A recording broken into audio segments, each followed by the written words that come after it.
The first sign something was wrong wasn't the silence, it was the absence of colour. For miles we'd been following those bright blue blazes painted on birch trunks, each one a small flash of reassurance in a vast sweep of autumn woods. Then, suddenly, nothing.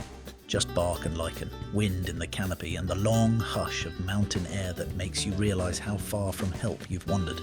We were 5 that day, me, Joel, Leah and the twins, Tom and Sam.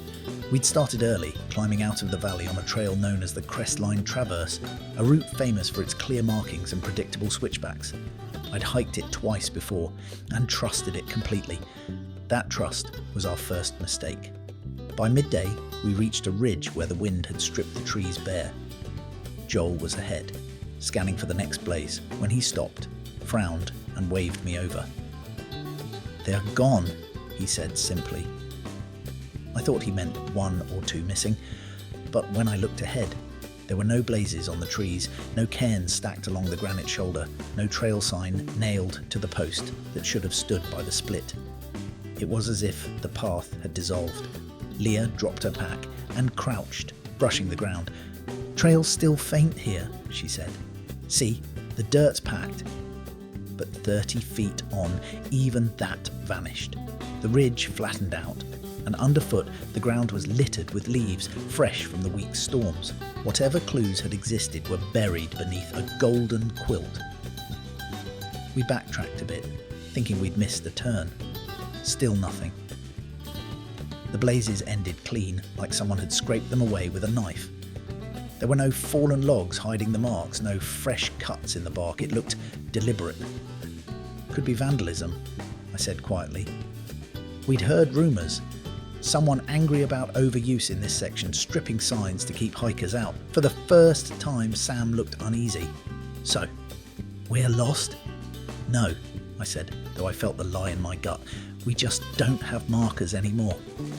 The wind shifted, carrying the sharp scent of rain and the distant roll of thunder from somewhere beyond the ridge. The air turned cooler, that brittle edge that comes before a storm. Leah pulled out her map, pressing a rock on each corner to keep it from flapping.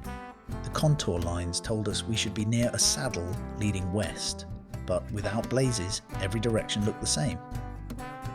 The mountains blurred into one another, their slopes running down into shadowed hollows. For a long moment, none of us spoke. Then Joel said what we were all thinking. "We can't rely on signs anymore. From here on, we navigate ourselves." And just like that, the hike changed. From a guided walk through the woods to something raw and uncertain, where instinct mattered more than paint on a tree. The first thing we did was sit down right there on the ridge and breathe. Panic is a sneaky thing. It doesn't arrive screaming. It seeps in through small doubts. I felt it in my fingertips, that restless urge to move, to do something. But movement without direction is just a faster way to get lost. So we waited, let our breathing even out, and started thinking like navigators instead of hikers. Leah was the most methodical. She unfolded the map again, tracing our route from the morning's trailhead. We came up from the east, crossed 2 streams, then hit that overlook about an hour ago. That puts us here, somewhere along this ridge. She jabbed a finger at the contour lines. If we keep going west, we should drop into a saddle and meet the next junction in maybe 2 miles. But only if the ridge we're on is the same one, I said. I'd spent enough time in these mountains to know that ridgelines can fork like fingers, and a 20-degree error can land you in a completely different drainage. Joel pulled out his compass, turning the dial until the red needle settled. "Bearing 260, he said. "That's roughly west. If we follow that, we'll stay true." The twins, always the restless ones, were already scanning the tree line for landmarks. Sam pointed to a notch in the horizon. "That gap, it's lower than the rest. Could that be the saddle?" "Maybe," I said, "but we mark our route. Every 100 steps, we leave a signal, stack a cairn, tie something visible." Losing the trail once was bad enough. Losing ourselves twice would be worse. The forest thickened as we descended, the air growing heavy and still. Every gust sent leaves spiralling like gold coins around us, covering any faint trace of footsteps. I tried to memorize details: the shape of a lightning-split pine, the tilt of a boulder, the sound of water somewhere far off. That's how you start trusting your inner compass. You trade signs for memory. After an hour, the ridge began to slope downward. Relief flickered among us, but the terrain grew trickier. Tangles of laurel, slick rock, gullies that fell away faster than they appeared. Once, Tom slipped, grabbing a sapling to stop his fall, and the sudden crack of the branch echoed through the woods. For a second, every head turned, eyes wide, breath caught. "You okay?" I asked. He nodded, shaken but smiling. "Guess I just found a new trail marker." We laughed, but it was nervous laughter, the kind that fills space when fear starts whispering in the back of your mind. By late afternoon, we still hadn't found the saddle. Clouds rolled in, bruised and low, turning the forest to twilight. I checked the compass again, same bearing, but the wind had shifted and everything felt subtly off. "Shouldn't we have hit the junction by now?" Leah asked. "We should have," Joel said, his voice quiet, "unless we're not where we think we are." And there it was. The thought none of us wanted to voice made real in the air as thunder rumbled like a warning deep in the mountains. The rain began as a fine mist, the kind that doesn't fall so much as appear, clinging to your jacket, beading on your lashes, turning the air to breathless grey. Within minutes, visibility dropped to maybe 30 yards. The trees lost their colour, melting into silhouettes. Every direction looked the same.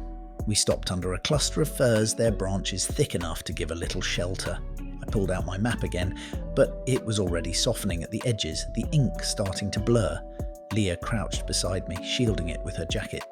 "We've been heading west for over 2 hours. Either the ridge is longer than it looks, or we're not on the ridge anymore," I finished for her. The ground had changed subtly, a slow tilt downward, the soil turning damper, the air cooler. I listened for the sound of running water and caught it faintly, a rhythmic trickle from somewhere below. "We've dropped into a drainage," I said. "That's not good. These folds can run for miles before hitting a recognizable landmark." Joel frowned. "We could follow the water out." "Maybe," I said, "but that only works if you know where it drains. Around here, half the streams flow north toward the logging roads, and the rest drop into the canyon system. You don't want to end up cliffed out in the dark." Sam's voice cut through the rain. "Then what do we do? Just stay put?" It was the right question, and the hardest one. Staying put goes against every instinct when you're cold and lost, but moving without certainty is how search teams find people miles from where they should have been. "We wait for a break," I said. "If we can see the terrain, we'll take a bearing toward high ground. Storm's passing east, so skies might open before sunset." The hours crawled. We huddled close, sharing what warmth we could, listening to rain drum on the hoods of our coats and the distant rumble that never seemed to get closer or fade. Every so often, Joel checked his compass, more to reassure himself than for any real use. Leah tore strips from her bandana and tied them to branches, a breadcrumb trail, faint but visible in case we had to retreat. By late evening, the rain tapered off. Mist clung low between the trunks, glowing faintly as the sky lightened from slate to amber. Through a break in the fog, I caught a glimpse of something. Bare stone rising through the trees, a sheer outcrop maybe 50 feet high. "There," I said, pointing. "If we can get up there, we'll see where we are." We climbed slowly, boots slipping in wet moss, hands grasping at roots and rock ledges. When we finally reached the top, the world opened, a panorama of ridges and valleys washed in stormlight. And far to the west, through the veil of mist, I saw it, a glint of metal. Leah followed my gaze.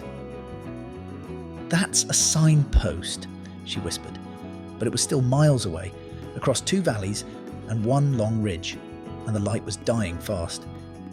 We stood there for a long moment, the 5 of us and silence, watching that faint shimmer of metal in the distance.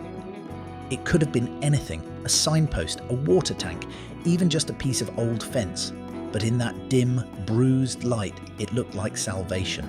The only problem was the miles between us and it. The wind had shifted again, cool and sharp after the rain. You could smell wet pine and the raw scent of granite steaming under the last scraps of sunlight. Down below, the forest was already sinking into dusk. I checked my watch. 6:30. We had maybe an hour of usable light, 2 if we stretched it and trusted our headlamps. Joel broke the silence first. "We could push for it," he said. "If that really is a signpost, there's trail nearby. I'd rather risk the dark than spend another night unsure where we are." Leah hesitated. "If we miss it, we'll be in the valleys after dark. You've seen how steep those sides are." She was right. Those drainages cut deep, hidden by brush and slick rock. One bad step could turn a tough day into a rescue call. I looked from her to Joel, then to the twins, who were watching us with a mix of exhaustion and trust that made the decision heavier. "Here's what we do," I said finally. "We mark this spot. It's our anchor point.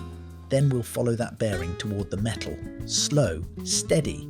If we lose light, we camp. We don't split up."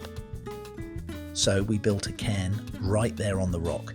5 flat stones stacked carefully, our silent promise to find our way back if things went wrong. Then we started down, one careful step at a time. The forest below was dripping and fragrant, every branch still glistening. The twilight turned everything blue, like the world had been soaked in ink. We moved in a loose line, Joel in front, me at the rear, checking for stragglers. I called out every few minutes, a simple, "still good," and got a breathless, "yeah," in return. We followed the compass bearing, crossing small gullies and pushing through ferns taller than our waists. Occasionally, we'd stop and listen. The trickle of water, the sigh of wind, the muted thud of our boots. It was strange how, once the trail signs disappeared, every sound felt charged with meaning, as if the woods themselves were whispering directions. An hour passed, then another. The sky dimmed to a soft indigo, stars blinking faintly through the gaps. We switched on headlamps at last, narrow cones of light cutting through mist. The glint we'd seen earlier was gone now, swallowed by night. "Still heading west," Joel said, glancing at the compass. "Keep it steady," I told him, though my voice betrayed the fatigue I felt. We crested another rise and stopped short. Ahead, through the trees, a faint clearing, bare rock, and a sliver of open sky. We stepped forward and saw it, a rusted post, twisted, half collapsed, its metal face blank. Whatever sign had once stood there was gone, long torn away by time or storm. The silence that followed was heavier than any words. We'd reached something, but not the certainty we'd hoped for. The twins were the first to move. Tom kicked at the ground, muttering something under his breath, while Sam just stared at the post, as if willing it to explain itself. Joel crouched beside it, running a finger along the corroded metal. "It was a sign," he said quietly. "You can still see the bolt holes." Leah sighed, her breath fogging in the beam of her headlamp. "So, we found proof there was a trail here once. And now there isn't," I said, scanning the tree line. The forest pressed in close again, dark, damp, endless. We weren't lost anymore in the sense of panic. We were lost in a deeper, quieter way. We'd accepted that the map, the markers, all the things we thought we could trust were gone. All we had left were our wits, our bearings, and each other. Joel straightened, brushing mud from his knees. "There's flat ground just behind us," he said. "We should camp. We'll get a fresh start at dawn." We built a small fire in a hollow between the rocks, feeding it with the driest wood we could find. The smoke rose straight up, white against the night, before vanishing into the stars. None of us talked much at first. The exhaustion was more than physical. It was the kind that comes from holding tension too long, from pretending you're sure of the way when you aren't. After we'd eaten, Leah looked over the flames at me. "You think we'll find the trail tomorrow?" I poked the coals, watching sparks drift skyward. "I think we already found it," I said. "We just stopped needing it to be marked." That drew a few tired smiles. Even the twins chuckled softly. It was true, though. Over the past day, we'd shifted from following signs to reading the land itself, learning how ridges curved, how water always sought the same path downhill, how light changes near open ground. The forest had stopped being a maze and started becoming a map. Later, as the others dozed, I sat by the fire alone. The night was calm now, the storm long gone, and somewhere far off, an owl called once, twice, then fell silent. I could see our footprints in the mud, the faint impressions of where we'd stood by the rusted post. There was something comforting in that, the proof that we'd come this far by our own sense, not someone else's markers. When dawn came, soft and gold, we packed up and took a bearing east to climb back toward the ridge. Within an hour, Leah spotted a flicker of blue paint on a trunk, a blaze, fresh and bright. It felt almost like an afterthought, a quiet nod from the forest that we'd done just fine without it.